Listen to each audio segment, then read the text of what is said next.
शुक्रिया शुक्रिया शुक्रिया शुक्रिया बाबा तेरा शुक्रिया।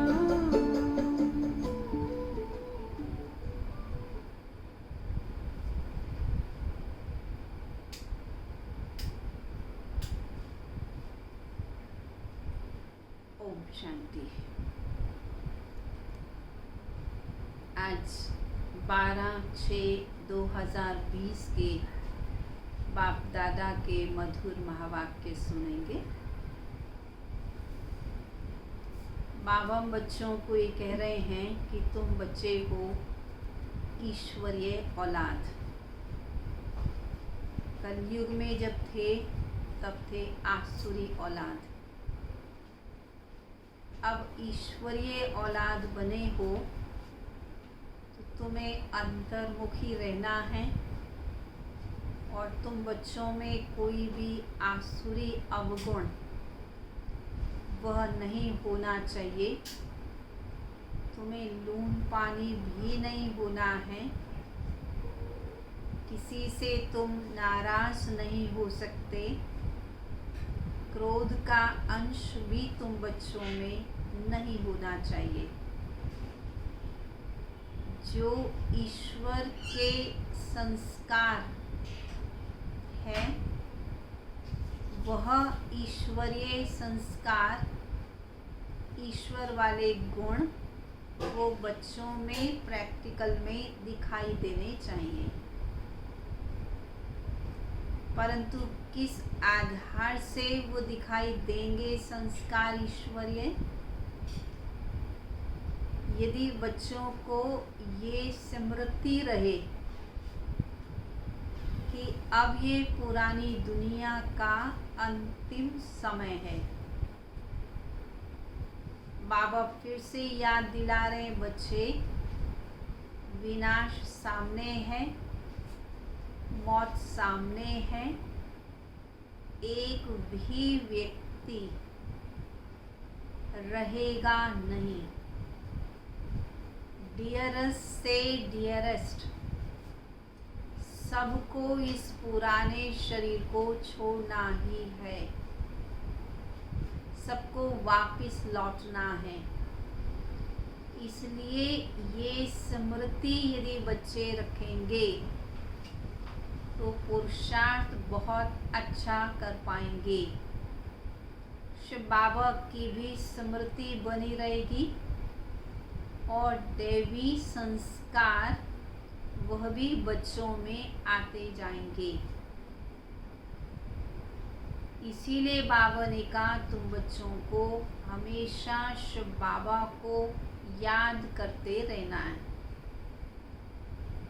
जैसे हमारी मम्मा स्मृति स्वरूप रही, हर पल एक बाबा की ही याद में रही, जिसे भक्ति मार्ग में अजप्पा जाप कहते हैं। माला फेरते हैं, निरंतर वो माला फेरते रहते हैं, बीच में गैप नहीं होता।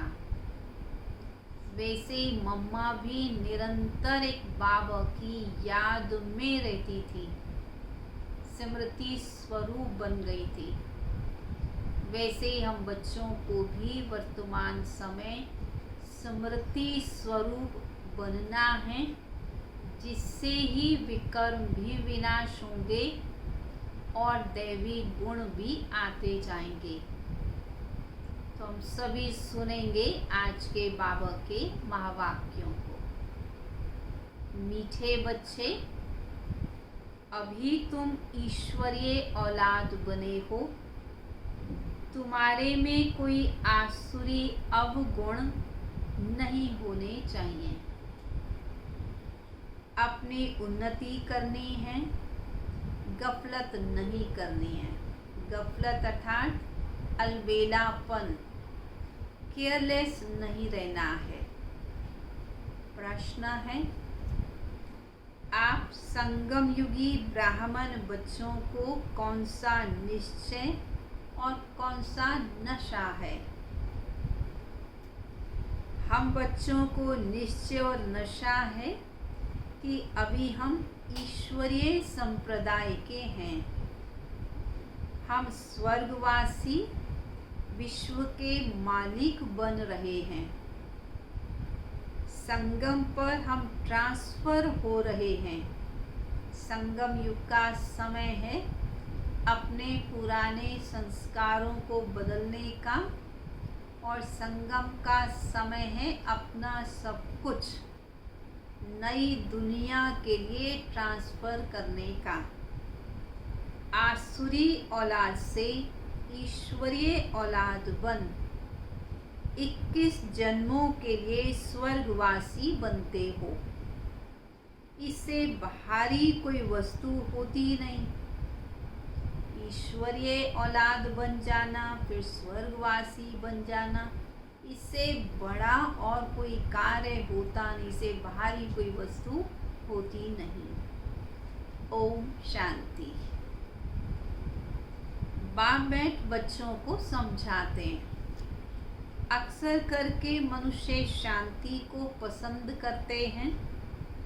घर में अगर बच्चों की खिटखिट है तो अशांति रहती है। अशांति से दुख भासता है और शांति से सुख भासता है। यहाँ तुम बच्चे बैठे हो, तुमको सच्ची शांति है। किस आधार से सच्ची शांति है? क्योंकि तुम शांति के सागर को याद करते हो। तुमको कहा गया है बाप को याद करो, अपने को आत्मा समझो।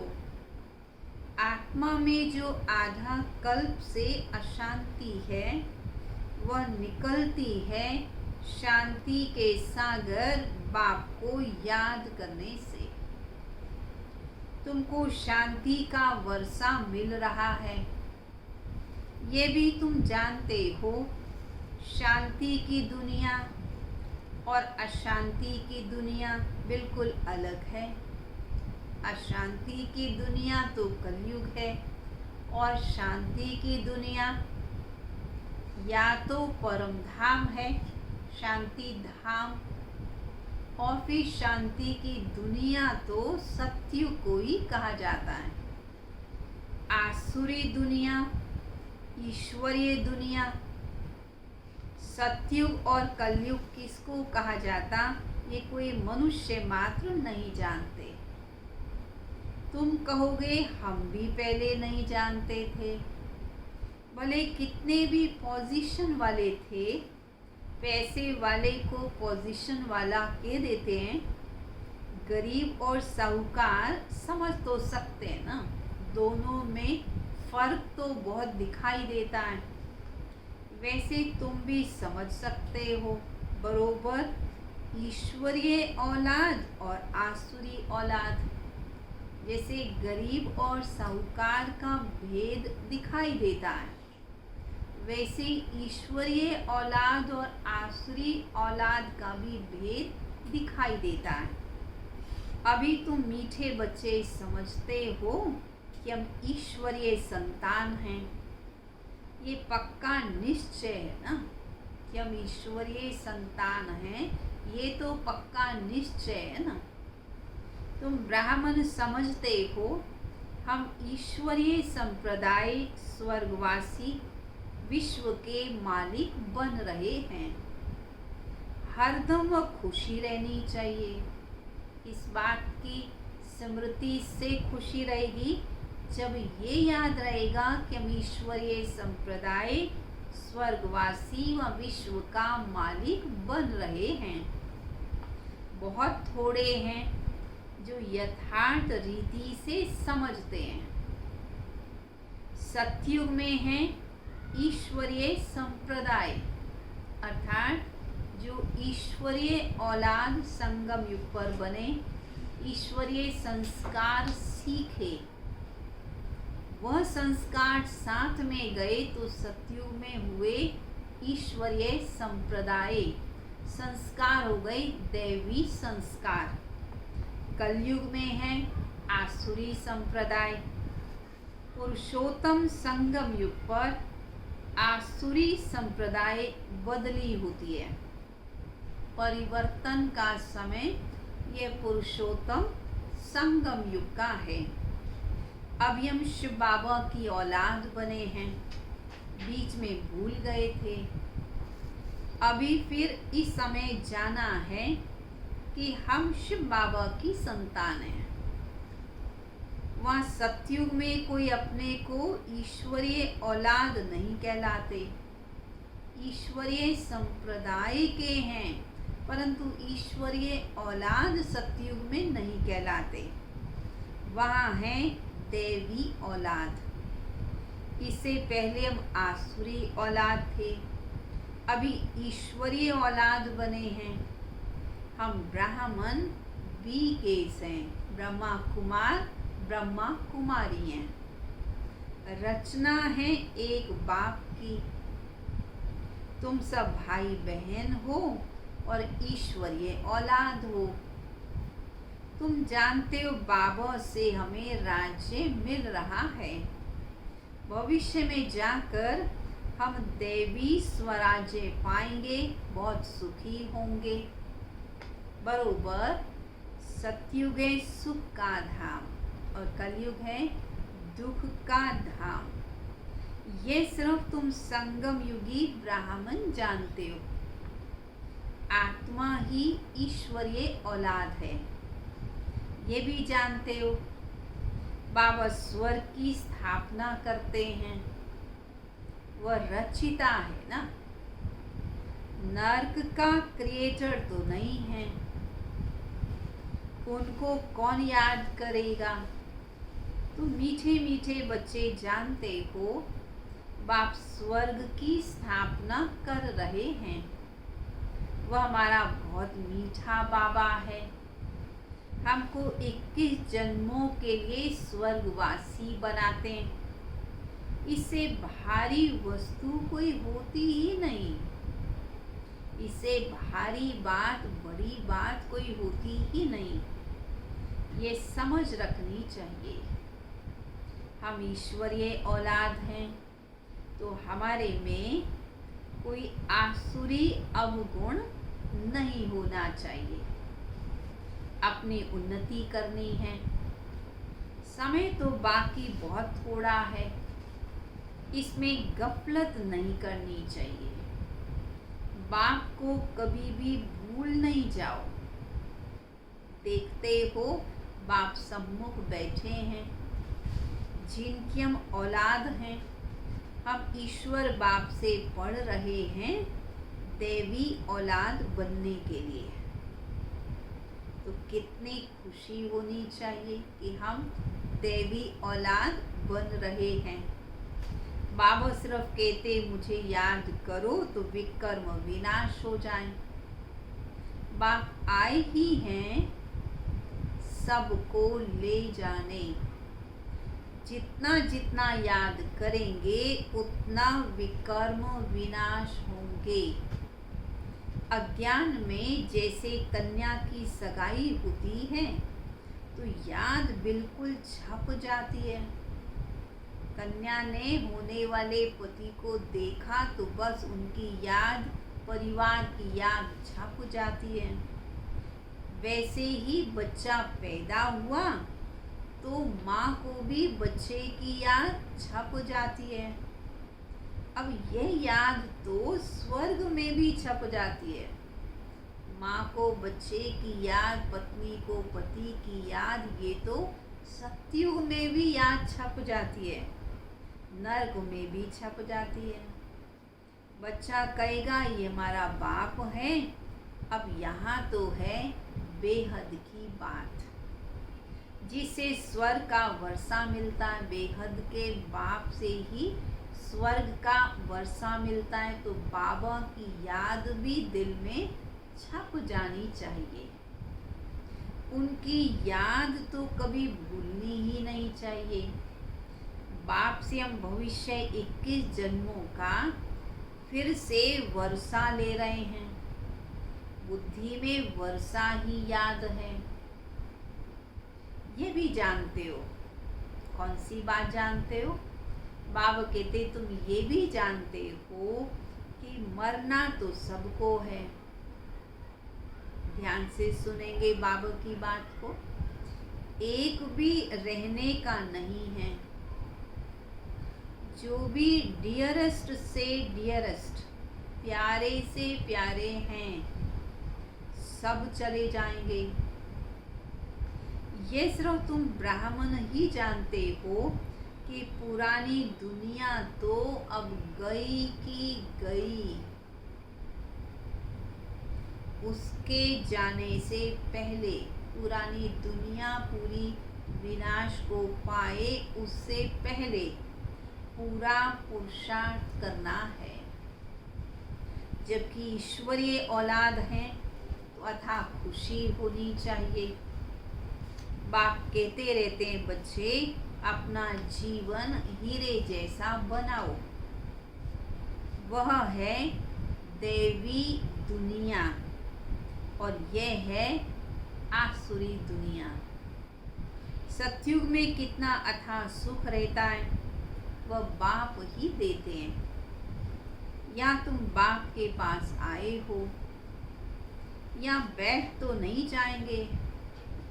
या तुम बाबा के पास आए हो, बाबा भी तुम्हारे समक्ष हुए हैं, तो बाबा इस दुनिया में बैठ तो नहीं जाएंगे, वापिस भी जाना है। ऐसे भी नहीं कि सब इकट्ठे रहेंगे, क्योंकि बेहद के बच्चे हैं। यहाँ तुम बहुत उमंग से आते हो, मधुबन में आते हो तो बड़ी खुशी से, बड़े उमंग से आते हो। हम जाते हैं बेहद के बाप के पास। हम ईश्वरीय औलाद हैं, गॉड फादर के बच्चे हैं, तो हम क्यों नहीं स्वर्ग में होने चाहिए। गॉड फादर तो स्वर्ग रचते हैं ना। तो अब तुम्हारी बुद्धि में सारे वर्ल्ड की हिस्ट्री, ज्योग्राफी है। जानते हो हेवनली गॉड फादर हमको हेवन के लायक बना रहे हैं। स्वयं स्वर्ग का रचिता हमें स्वर्ग के लायक बना रहे हैं। कल्प कल्प बनाते हैं। एक भी मनुष्य नहीं जिसको पता हो कि हम एक्टर हैं, गॉड फादर के बच्चे। फिर हम यहाँ दुखी क्यों हैं? गॉड फादर तो सुख का सागर है, हम क्यों दुखी हैं? क्योंकि गॉड फादर को कम याद करते हैं, इसलिए दुख महसूस करते हैं। आपस में लड़ते क्यों हैं? हम आत्माएं तो सब ब्रदर्स हैं। ब्रदर्स आपस में कैसे लड़ते रहते हैं? लड़कर सारी दुनिया खत्म हो जाएगी। यहाँ हम बाप से वर्षा ले रहे हैं। ब्रदर्स को आपस में कभी भी लून पानी तो नहीं होना चाहिए, लड़ना झगड़ना तो नहीं चाहिए। या तो बाप भी देखते हैं कई बच्चे बाप से भी लून पानी हो जाते हैं। अच्छे अच्छे बच्चे आपस में भी लून पानी हो जाते हैं। माया कितनी ज़बरदस्त है। जो अच्छे अच्छे बच्चे हैं वो बाप को याद पड़ते हैं। बाप का कितना लव रहता अपने बच्चों पर। बाप को तो सिवाय बच्चों के और कोई है ही नहीं जिनको याद करें। बाबा की बुद्धि में तो अपने सदैव लायक बच्चे ही रहते हैं। जो बच्चे बाबा को याद करते हैं, बाबा भी उन बच्चों को बहुत प्यार से याद भी करते हैं और सकाश भी देते हैं। तुम्हारे लिए तो बहुत है, बाबा के लिए तो केवल तुम बच्चे हो। तुम्हारे लिए तो सारी ये पुरानी दुनिया है। तुम्हारी बुद्धि इधर उधर भटकती है, धंधे आदि में भी जाती है। हमारे लिए तो कोई धंधा आदि है ही नहीं। शिव बाबा कहते मेरे लिए तो कोई धंधा है ही नहीं। तुम अनेक बच्चों के अनेक धंधे हैं, हमारा तो एक ही धंधा है। कौन सा धंधा है बाबा का? बच्चों को पावन बनाने का। इसलिए बाबा कहते मैं तो अपने केवल प्यारे प्यारे बच्चों को ही याद करता हूँ। तुम आए ही हो बच्चों को स्वर्ग का वारिस बनाने। बेहद के बाप की प्रॉपर्टी सिर्फ तुम बच्चे हो। गॉड फादर है ना, सभी आत्माएं उनकी प्रॉपर्टी है। माया ने सबको छींची बना दिया, अब गुलगुल बनाते हैं बाप। बाप कहते मेरे तो तुम ही हो, तुम्हारे ऊपर हमारा मोह भी है। चिट्ठी बच्चे नहीं लिखते हैं, बाबा को चिट्ठी नहीं भेजते हैं, तो बाबा को ओना रहता है, फिक्र रहता है। बच्चों का खुश खैराफत का कोई पत्र नहीं आया, अच्छे अच्छे बच्चों की चिट्ठी नहीं आती है। अच्छे अच्छे बच्चों को भी माया एकदम खत्म कर देती है। ज़रूर बाबा समझते हैं, देह अभिमान में आ जाते हैं, तब तो माया हप करती है ना। बाप कहते हैं बच्चे अपनी खुश खैराफत का समाचार बाबा को दो। तो बाबा भी समझे क्या बच्चे जीवित हैं, बाबा को समाचार देते हैं। इसे ये भी समझ में आता है कि उनको बाबा से प्यार है, बाबा के प्रति रिगार्ड है, बाबा की उनको याद आती है। बाबा बच्चों से पूछते हैं बच्चे तुमको माया हैरान तो नहीं करती? बहादुर बन माया पर जीत पहन रहे हो ना, तुम युद्ध के मैदान में हो ना, तो कर्म इंद्रियां ऐसे वश करनी चाहिए जो कुछ भी चंचलता न रह जाए। इतनी कर्म इंद्रियों को योग से वश में कर लेना है। सतयुग में सब कर्म इंद्रियां वश में रहती हैं। कर्म इंद्रियों की कोई चंचलता नहीं होती, ना मुख की, ना हाथ की, ना कान की। कोई भी चंचलता की बात नहीं होती है। वहाँ कोई भी गंदी चीज भी नहीं होती है। यहाँ योग बल से तुम कर्म इंद्रियों पर जीत पा लेते हो। यहाँ पर क्योंकि योग बल से जीत पाई, इसलिए सतयुग में कोई भी चंचलता नहीं रहती है। बाप कहते कोई भी गंदी बात तुम्हें नहीं करनी चाहिए। कर्म इंद्रियों को वश में करना है, अच्छी रीति पुरुषार्थ करना है। टाइम तो बहुत थोड़ा है। गायन भी है, क्या गायन है? बहुत गई थोड़ी रही, थोड़ी भी अब जाए। बहुत समय तो बीत गया, 85 वर्ष बीत गए, थोड़ा सा टाइम शेष है और वह थोड़ा सा भी समय वह भी बीतता जा रहा है। अच्छी रीति पुरुषार्थ कर लो। नया मकान बनता है तो बुद्धि में रहता है कि बाकी थोड़ा समय है, नया मकान पूरा तैयार हो जाएगा। अभी ये तैयार हो जाएगा, बाकी थोड़ा काम रह गया। तो वह है हद की बात या है बेहद की बात।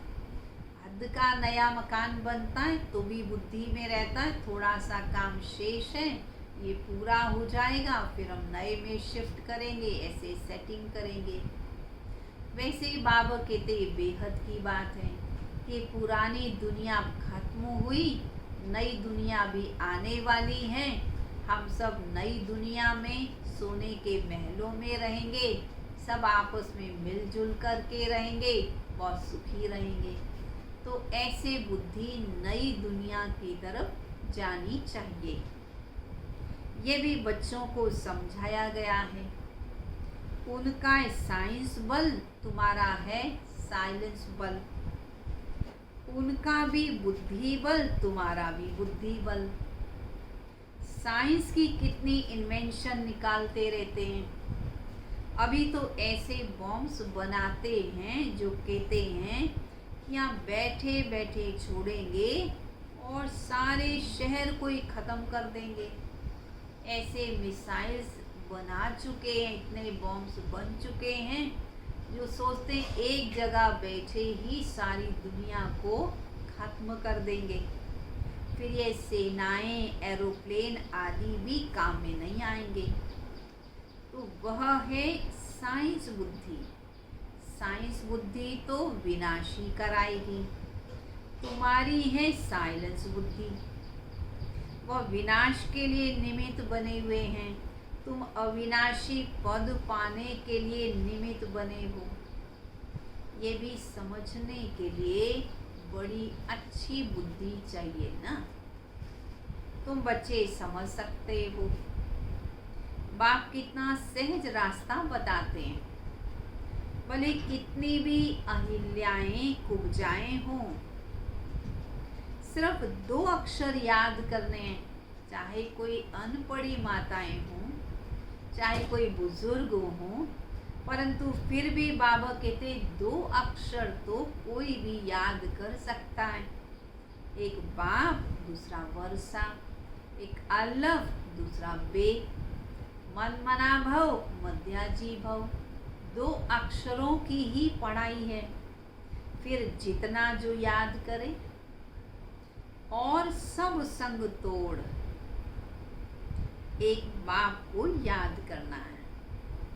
बाप कहते मैं जब अपने घर परमधाम में था तो भक्ति मार्ग में तुम पुकारते थे। जब मैं परमधाम में था और तुम भक्ति कर रहे थे तो तुम कहते थे कि भगवान बाबा आप आओगे तो हम आपको ही याद करेंगे, आप पर सब कुछ कुर्बान कर देंगे। तो बाबा कहते अब मैं आया हूँ, तुमने भक्ति मार्ग में याद किया, तुमने वायदे किए, अब मैं आया हूँ। तो अब है वक्त वो कि हमें अपने किए हुए वायदों को निभाना है। तो ये हुए जैसे करनी घोर। करनी घोर को पुराना सामान दिया जाता है। तुम बाप को, बाप भी करनी घोर है, तो बाप को क्या दोगे? इनको ब्रह्मा को तो कुछ देते नहीं हो। इसने तो अपना सब कुछ बाबा को दे दिया। ये थोड़ी यहाँ बैठ कोई महल बनाएंगे, ब्रह्मा बाबा थोड़ी महल बनाएंगे। बाबा तो हमेशा झोंपड़ी में ही रहे। जो मधुबन पांडव भवन में आज भी झोंपड़ी बनी हुई है, बाबा उसी जगह बैठ करके बच्चों को पत्र लिखा करते थे। बाबा कहते ये सब कुछ तो शिव बाबा के लिए है, उनके डायरेक्शन से कर रहे हैं। वह करण करावनहार है, डायरेक्शन देते रहते हैं। बच्चे कहते हैं बाबा आप हमारे लिए तो एक ही हो, आपके लिए तो बहुत बच्चे हैं। पहले बाबा ने कहा कि मेरे लिए तो केवल बच्चे हैं, मेरे लिए और कोई दुनिया में काम ही नहीं है। ना मैं अज्ञानियों को देखता हूँ, ना मैं भक्तों को देखता हूँ, मैं तो केवल अपने बच्चों को देखता हूँ, उनको ही पावन बनाने आया हूँ। मेरा धंधा तो पावन बनाने का है, अपने बच्चों को ही शक्ति सकाश देने का है। बाबा ने फिर ये कहा तुम बच्चों को तो बहुत सारे धंधे, पुरानी दुनिया इतनी बड़ी है, तुम्हारे इतने धंधे हैं, तुम उसमें अपनी बुद्धि को लगाते रहते हो। लेकिन अब बाबा क्या कह रहे हैं? बाबा कहते हैं बच्चे ये बाबा को जवाब देते हैं बाबा हमारे लिए तो केवल एक आप ही हो, क्योंकि पता है ये पुरानी दुनिया तो खत्म होने वाली है। तो बुद्धि में जो देह और देह के संबंध और वस्तुएं बुद्धि के अंदर हैं, उनसे बुद्धि को हटा देना है। कहते बाबा एक आप ही हमारे हो, और आपके लिए तो बहुत बच्चे हैं, हमारे लिए तो बाबा केवल एक आप ही हो। बाबा फिर कहते हमारे लिए सिर्फ तुम बच्चे ही हो, तुम्हारे लिए तो बहुत हैं। कितने देह के संबंधियों की तुम्हें याद रहती है, पर अब करना क्या है? जब बाबा केवल हम ही देख रहे हैं तो हमें भी केवल एक बाबा को ही देखना है, केवल बाबा से ही प्यार करना है, बाबा से ही रूह रूहान करनी है। मीठे मीठे बच्चों को बाप कहते हैं, जितना हो सके बाप को याद करो और बाकी सबको भूलते जाओ। स्वर की राजाई का मक्खन तो तुमको मिलता है, जरा ख्याल तो करो कैसी खेल की रचना है। तुम सिर्फ बाप को याद करते हो और स्वदर्शन चक्रधारी बनने से चक्रवर्ती राजा बन जाते हो। अभी तुम बच्चे प्रैक्टिकल में अनुभवी हो। मनुष्य तो समझते भक्ति परंपरा से चली आई है, कई सोचते हैं ये विकार भी परंपरा से चले आए हैं। सतयुग में तो बाबा कहते बच्चे विकार होते ही नहीं, संपूर्ण निर्विकारी दुनिया है जहाँ देवी देवताएं रहते थे। ये भारत तो स्वर्णिम युग था, वहाँ ये विकार आदि थे ही नहीं। इन लक्ष्मी नारायण राधे कृष्ण के भी बच्चे तो थे, परंतु योग बल से उत्पन्न हुए। बाबा कहते हैं बच्चे तो क्यों नहीं थे, परंतु वे थे संपूर्ण निर्विकारी। यहाँ है संपूर्ण विकारी। यहाँ तो एक दूसरे को गालियाँ देने में भी देरी नहीं करते, एक दूसरे को तंग करते हैं, दुख देते हैं। अब तुम बच्चों को बाप श्री श्री की श्रीमत मिलती है, तुमको बाप श्रेष्ठ बनाते हैं। अगर बाप का कहना नहीं मानोगे तो फिर थोड़ी लक्ष्मी नारायण बनोगे, फिर थोड़ी विश्व का मालिक बनोगे। अब मानो या ना मानो तुम्हारी मर्जी। सपूत बच्चे तो फौरन बाबा की आज्ञा को मानेंगे, पूरी मदद नहीं देते तो अपने कोई घाटा डालते हैं। जितनी मदद करेंगे उतना ही फल मिलेगा। बाप कहते मैं कल्प कल्प आता हूँ, कितना पुरुषार्थ कराता हूँ, कितना खुशी में ले आते हैं। बाप से पूरा वर्षा लेने में ही माया गफलत भी कराती है, परंतु तुम्हें उस फंदे में फंसना नहीं है। माया गफलत कराएगी, कमज़ोर संकल्प लाएगी, परंतु बाबा कहते तुम्हें उन फालतू के व्यर्थ संकल्पों में, उस फंदे में फंसना नहीं है। माया से ही लड़ाई होती है, बहुत बड़े बड़े तूफान आते हैं, उसमें भी वारिसों पर जास्ती माया वार करेगी। जितना रुस्तम बनेंगे माया भी उतना ही रुस्तम बन के आएगी। और जो अपने आप को बाबा का वारिस समझते हैं उनके लिए परीक्षाएं भी ज़्यादा होंगी। जितना बड़ा पद पाना है तो पेपर भी तो उतना बड़ा देना ही होगा। रुस्तम से रुस्तम होकर लड़ेगी। जैसे वैद्य लोग दवाई देते हैं तो क्या कहते हैं कि तुम दवाई खाओगे तो तुम्हारी बीमारी सारी बाहर निकलेगी, परंतु घबराना मत, दवाई को छोड़ना मत। वैसे बाबा कहते तुम ज्ञान सुनते हो तो पिछले अनेक जन्मों के किए हुए विकर्म, पुराने पास्ट के संस्कार वो इमर्ज होंगे, परंतु याद रखना कि वो विदाई लेने के लिए आएंगे। वो तुम्हारा कुछ बिगाड़ेंगे नहीं। अगर उनकी तरफ आकर्षित हो गए तो उन्हीं संस्कारों के वश हो जाएंगे, परंतु अगर उसकी तरफ ध्यान नहीं दिया तो तुम बच्चे बहुत आगे बढ़ जाओगे, विजयी बन जाओगे। तो बाबा कहते यहाँ भी मेरे बनते हो तो फिर देहधारियों की याद भी सताने लगती है, रिश्तेदारों की भी याद ज़्यादा आने लगती है। तूफान आएंगे, इसमें तुम्हारी बुद्धि की लाइन बड़ी क्लियर चाहिए। बुद्धि एक बाबा की याद में ही रहे, हम पहले पवित्र थे, फिर आधा कल्प अपवित्र बने, अब फिर वापस जाना है। बाबा कहते मुझे याद करो तो इस योग अग्नि से तुम्हारे विकर्म विनाश होंगे। जितना याद करेंगे उतना ऊंच पद पाएंगे। याद करते करते तुम घर चले जाओगे। इसमें बिल्कुल अंतर्मुखता चाहिए। एकदम शांत रहें, चुप रहें, जितना हो सके कम बोले, अंतर्मुखी बन के अपने आप को भी देखें। स्व की तरफ ही ध्यान हो। नॉलेज भी आत्मा में धारण होती है, आत्मा ही पढ़ती है। आत्मा का ज्ञान भी परमात्मा बाप ही आकर देते हैं। इतना भारी ज्ञान तुम लेते हो विश्व का मालिक बनने के लिए।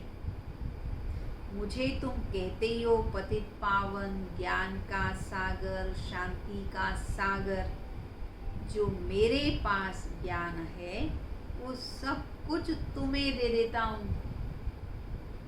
बाकी सिर्फ दिव्य दृष्टि की चाबी नहीं देता हूँ, वो मैं अपने पास रखता हूँ, वो मेरे ही काम आती है।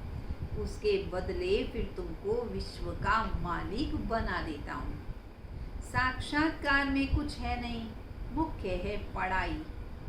पढ़ाई से तुमको 21 जन्मों का सुख मिलता है।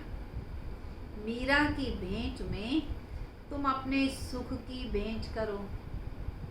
मीरा तो भक्तिन थी, भक्ति में शिरोमणि रही, परंतु उसे केवल साक्षात्कार हुआ। बाकी ऐसा नहीं मीरा कोई स्वर्ग में चली गई, नहीं। तो बाबा कहते उसकी भेंट में तो तुम बहुत सुखी रहते हो। वह तो कलयुग में थी, दीदार किया बस।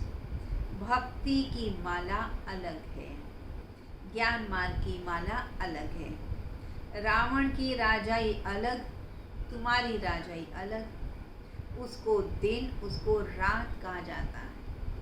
अभी तुम ईश्वरीय औलाद हो, तुम्हारे में कोई भी आसुरी अवगुण नहीं होना चाहिए। अच्छा, मीठे मीठे सिक्किलदे बच्चों प्रति माता पिता बाप दादा का याद प्यार और गुड मॉर्निंग। रूहानी बाप की रूहानी बच्चों को नमस्ते। रूहानी बच्चों की रूहानी बाप दादा को नमस्ते नमस्ते नमस्ते। धारणा के लिए मुख्य सार। याद के बल से अपनी कर्मेंद्रियां ऐसी वश करनी है कि कोई भी चंचलता न रहे। टाइम बहुत थोड़ा है, इसलिए अच्छी रीति पुरुषार्थ कर माया जीत बनना है। दूसरा, बाप जो ज्ञान देते हैं उसे अंतर्मुखी बन धारण करना है। कभी भी आपस में लून पानी नहीं होना है। बाप को अपनी खुश खैरापत का समाचार जरूर देना है। वरदान। हर आत्मा को भटकने व भिखारीपन से बचाने वाले निष्काम रहम दिल भाव। जो बच्चे निष्काम रहम दिल हैं, उनके रहम के संकल्प से अन्य आत्माओं को अपने रूहानी रूप व रूह की मंजिल सेकंड में स्मृति में आ जाएगी। उनके रहम के संकल्प से भिखारी को सर्व खजानों की झलक दिखाई देगी। भटकती हुई आत्माओं को मुक्ति व जीवन मुक्ति का किनारा व मंजिल सामने दिखाई देगी। वे सर्व के दुख हरता सुख करता बन पार्ट बजाएंगे। दुखी को सुखी करने की युक्ति व साधन सदा उनके पास जादू की डिब्बी के माफिक होंगे। किनके पास? जिनके अंदर रहम का भाव है, जिनके अंदर निष्काम भाव है, जो हर आत्मा को भटकने से या भिखारीपने से मुक्त कराने वाले हैं। बाबा कहते वे बच्चे दुख हरता सुख करता बन जाएंगे। तो कौन होंगे? वे हम बच्चे ही सभी के दुखों को हरने वाले सुख सागर बन जाएं। स्लोगन: सेवाधारी बन निस्वार्थ सेवा करो, तो सेवा का मेवा तो मिलना ही है। पर सेवा कैसी करें? निस्वार्थ भाव से। ऐसा नहीं सेवा की गिनती करें, सेवा करके फिर महिमा सुनना चाहें, सेवा करके फिर प्रशंसा पाना चाहें, परंतु बाबा कहते निस्वार्थ भाव से सेवा करते चलो। इसे कहते हैं नेकी कर दरिया में डाल। अच्छा, ओम शांति। चलेंगे सभी बाबा की याद में।